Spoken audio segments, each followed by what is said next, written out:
A new Tampa Bay Business Journal hits newsstands today, and editor Alexis Muellner is here to talk about some of the week's big stories. Good morning, Alexis. Good morning, Dia. Good to see you. Always, pleasure. And you start with a hot-button issue. The business community is reacting to the governor's decision to derail high-speed rail. It was a stunning announcement Wednesday. We were on our deadline for our print edition, and it came, and we all sort of reacted and did a lot of reporting on our website.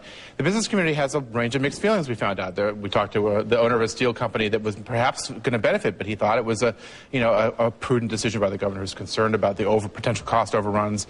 But a lot of the reaction from the business community was, why was there more patience in looking at actual studies that are in play? And so, as this continues to unfold, there were certainly folks who were looking already at sort of seeding the process of getting work.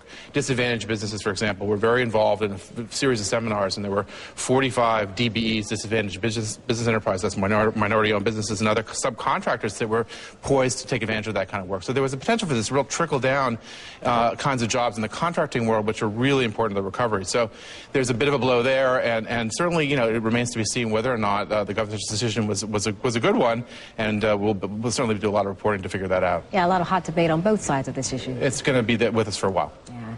All right, next up, there could be some transportation services coming to the Westshore District, but there's still a lot of questions about this one. Well, example of transit moving on, the two transit agencies, PSTA and HART, actually met for the first time and said, wow, we should be meeting more often. In fact, they're going to be meeting quarterly. There are 90,000 folks that work in and around Westshore, and there are currently 3 circulars that go over the bridge, the Howard Franklin Bridge, and what they're talking about is trying to increase that service potentially. And when you're looking at the needs of a transit community and beginning to increase service, would you get folks from across the bridge over to the airport and potentially to downtown? And so they are getting together and communicating a little bit more, and I think starting small might be the way to go. We know you'll keep us posted on that one. Truly. And finally, in coping with new changes in the healthcare industry, some doctors' practices are beginning to merge. Well, really interesting. Our special report this week talks about that. Physicians' practice groups, some are small. What's the trend has been, and it's increasing into 2011, for these big practice groups to kind of get together, because doctors want to be practicing medicine. They don't want to go home every night and spend 5 hours on the business effort.